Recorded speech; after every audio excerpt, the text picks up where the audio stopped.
আসসালামু আলাইকুম ওরহমতুল্লাহি ওয়া বারাকাতুহু। সম্মানিত দর্শক মণ্ডলী, আজকে আপনাদের সামনে আমি খুবই গুরুত্বপূর্ণ একটি ভিডিও নিয়ে উপস্থিত হয়েছি। ইনশাআল্লাহ এই ভিডিওটি আপনাদের অত্যন্ত উপকারে আসবে। এটা হচ্ছে উন্নতি লাভের জন্য একটি তদবির।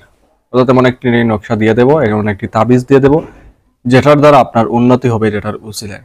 এটা দিতে পারবে না উন্নতি, এটার উসিলায় আল্লাহ তাআলা আপনার উন্নতি দিবেন। যেমনটা ওষুধে আমাদেরকে রোগ মুক্তি করে না, রোগ মুক্তি আল্লাহ তাআলা করেন, ওইরকম এটা আপনি উসিলা হিসাবে ব্যবহার করবেন, উসিলা হিসাবে নিয়ম কানুন মেনে চলবেন। এটার উসিলায় আপনার উন্নতি হবে। যদি আপনি ব্যবসায়ী হয়ে থাকেন, ব্যবসার মধ্যে উন্নতি হবে। যদি চাকরিজীবী হন, চাকরির মধ্যে উন্নতি হবে। তো যে মাধ্যমেই আপনি সংসার পরিচালনা করেন, আপনার রিজিকের দিক আসার উসিলা হয়, সেই দিকেই আপনি ফল পাবেন। তবে হালাল রিজিকের উপার্জন হতে হবে। অর্থাৎ আপনার রিজিকটা হালাল হতে হবে। যে কাজটি আপনি করতেছেন, যে ব্যবসা আপনি করতেছেন অথবা চাকরি করতেছেন, এটা হালাল, হারাম নয়। তাহলে ইনশাল্লাহ এরকম তাবিজে, ইসলামিক তাবিজে, ইসলামিক আমলে আপনি সফল হবেন। তো আসুন এখন জেনে নেই কি করতে হবে। অবশ্যই আপনারা স্ক্রিনের মধ্যে একটি নকশা দেখতে পারবেন একদম পরিষ্কারভাবে। ওই নকশাটা আপনারা লটকিয়ে রাখবেন। আপনাদের দোকানে যদি আপনি ব্যবসায়ী হয়ে থাকেন, তাহলে দোকানের মধ্যে ওইটা আপনি লটকিয়ে রাখবেন লেমিনেটিং করে, যেরকম সচরাচর দোকানে তাবিজ রাখা হয়। তো অনেক সময় দেখা যায় যে দোকানের একটা তাবিজ আনতে গিয়ে আমরা ব্যবসায়ীর খপ্পরে পড়ে যাই। যে ব্যবসায়ীর খপ্পরে পড়ার কারণে দেখা যায় অনেক টাকা আমরা দিয়ে দিই। আবার অনেকে এরকম মনে করেন যে যত বেশি দামি টাকা দিয়ে তাবিজ আনবো তত বেশি বিক্রি হবে, বা ওইরকম কোনো কিছু নয়। তাবিজ তাবিজ টাকা আরেক ফাংশন, টাকার কারণে যে এটা উপকারিতা বেশি হবে ওইরকম কোনো কিছু নয়। তো সেই জন্য এটা আপনারা নিজেরাই করতে পারবেন। নিজেরা করলেই সমান উপকার পাবেন। বেশি টাকা দিয়ে এনে যে উপকার, আপনি যদি নিজে নিজেই করতে পারেন সমান উপকার। এটার সাথে বিজনেস চলে না। ইসলাম নিয়ে কোনো কিছুই বিজনেস দিয়ে যদি মনে করেন যে টাকার কারণে বেশি টাকা হলে, বড় তাবিজ হলে মনে হয় আরো ভালো হবে, এরকম একই নিয়ে যদি আপনি এটা করেন, তাহলে যে আগেই বলছি ভরসা আল্লাহ তাআলার উপর রাখতে হবে। এটা আপনার উপর, আল্লাহর উপর ভরসা নয়, এটা আপনার ভরসা হইল টাকার উপর। আর ওইরকম ভরসা দিয়ে আপনি কোনো উপকার পাবেন না। তো দাম দিয়ে তাবিজ আনলেন কিন্তু উপকার পাইলেন না, পরবর্তীতে দোষারোপ করবেন যার কাছ থেকে আনছেন তারও তো অবশ্যই তো দোষ আছে। কারণ সে একটা জিনিস আপনার উপর তো জুলুম করতে পারে না। একটা জিনিস লিখে দিলে বলেই বড় অঙ্কের টাকা চাইবে, এটা হচ্ছে এক প্রকার প্রতারণা। তো যাই হোক, কার কথা আর কি বলবো। আসল যেটা সেটা হচ্ছে একদিন ঠিক রেখে আমল করবেন, নিজে আমল করবেন, নিজেই ফল পাবেন। এর মধ্যে কোনো মিস নেই, ঠিক আছে? তো এটা আপনি যে কোনো দিন যে কোনো সময় কম্পিউটার থেকে প্রিন্ট করতে পারেন, অথবা অজুর সহিত আপনি নিজে লিখতে পারেন। নিজে যদি লিখেন তাহলে কয়েকবার দুরূদ শরীফ পাঠ করে নেবেন, এটার বড় কথা, যাতে করে ভালো ফল পান।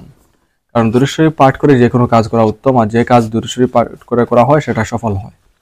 সেই নিয়তে আপনি দুরূদ শরীফ পাঠ করে এটা নিজে লিখে নেবেন।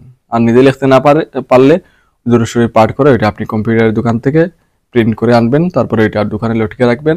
এখন যদি এরকম হয় যে আপনি চাকরিজীবী, তাহলে কি করবেন? যেখানে প্রতিষ্ঠান সেখানে নিয়ে তো আর ওটা লটকানো টাঙ্গানো সম্ভব না। তাহলে এটা আপনি আপনার ঘরে রেখে দিবেন, ঠিক আছে? আপনার ঘরে রেখে দিলেই চলবে, ইনশাল্লাহ আপনার উন্নতি হবে, চাকরিতে পদোন্নতি হবে। অথবা ব্যবসা বাণিজ্য যদি আপনি করেন, ব্যবসা বাণিজ্যে দোকানদার কাস্টমার বাড়বে, তো আপনি সৎ ব্যবসায়ী হতে হবে। অন্য দোকানে গেলে যে জিনিস 2 টাকা 3 টাকা বা 1 টাকা কমে পাওয়া যাচ্ছে, আপনার কাছে আসলে 1 টাকা বেশি। হ্যাঁ, ভালো জিনিস হলে সেটা ভিন্ন কথা, কিন্তু দেখা যাচ্ছে যেই জিনিস আপনার কাছে 40 টাকা, সেম ওই জিনিসই অন্যখানে 38 টাকায় পাওয়া যাচ্ছে। তাহলে আপনার কাছ থেকে কিন্তু কাস্টমার আস্তে আস্তে সরবে। 1 টাকাও যদি হয় তারপরেও কাস্টমার সরবে, ঠিক আছে? সরে যাবে, কারণ আপনিই তো এরকম সরে যাওয়ার কথা। কারণ আপনি যে দোকান থেকে আপনি কোনো কিছু কিনেন, যদি দেখেন যে পাশের দোকানে আরো একটু কমে পাওয়া যায়, আপনি ওইখানে যাবেন, ঠিক আছে? এটা আমাদের নিয়ম হচ্ছে ওইরকম। এমনিতে মনে করেন আপনি কাউকে ভালোবেসে 10 টাকা 20 টাকা 100 টাকা দিয়ে দিবেন, সেটা কোনো সমস্যা হয় না। কিন্তু আরেকজনের কাছ থেকে অযথা সে 1 টাকাও বেশি নিলে আপনি এখানে যাবেন না। এটা আমাদের সবারই এরকমই, আর এরকমই হওয়া উচিত। কারণ এমনিতে আরেকজনকে কেন বেশি দেবো? সেজন্য চেষ্টা করবেন লাভ সীমিত করার জন্য। বা আপনি চাইবেন, চেষ্টা করবেন, মনে করেন ব্যবসায়ী যদি হন, তাহলে ওইখানে 40 টাকা আপনি যদি দেখা যায় যে 39 টাকা আপনার ভালো হয়, তাহলে করবেন। কারণ ওইদিকে 1 টাকা আপনি কম হলে কাস্টমার বেশি পাবেন, আর কাস্টমার বেশি যদি পান, তাহলে আপনার ব্যবসা আরো বেশি হবে। আর যত বেশি ব্যবসা তত বেশি লাভ, ঠিক আছে? তো এটার মানে আবার এটা বলতেছে না যে আপনি লস করে ব্যবসা শুরু করে দেন, কয়েকদিন লস করে ব্যবসা করেন আর কাস্টমার আসবে আর পরবর্তীতে লাভ করবে, এরকম উল্টা বুঝেন না। লাভ করবেন, ঠিক আছে, তারপরেও একটু সীমিত লাভ করার চেষ্টা করবেন। মনে করেন দেখছেন না অনেকে এড প্রাইস যে দেয়, তো এড প্রাইসে কিন্তু লাখ লাখ টাকা নষ্ট করে। তো আপনি মনে করেন ওই লাখ লাখ টাকা নষ্ট না করে ওই যে কাস্টমারকে সামান্য ছাড় দিচ্ছেন, এটা এড প্রাইস দোকানের এড হিসাবে ব্যবহার করবেন, দেখবেন কাস্টমার অভাব হবে না। কিছু টেকনিকও অবলম্বন করতে হয়, ঠিক আছে?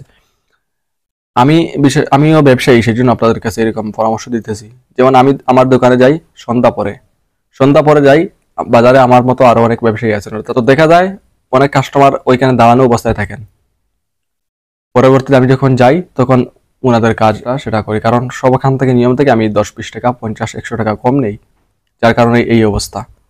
আমি না গেলেও কাস্টমার রেডি থাকে, আমি টেনশন করতে হয় না যে দোকানে গেলে তো কাস্টমার আসতো, কারণ যে আসার সে অপেক্ষায় থাকবে, অথবা কারো কাছে রেখে যাবে, আমি আসলে ওইটা ঠিক করে দেওয়ার জন্য ওইরকম।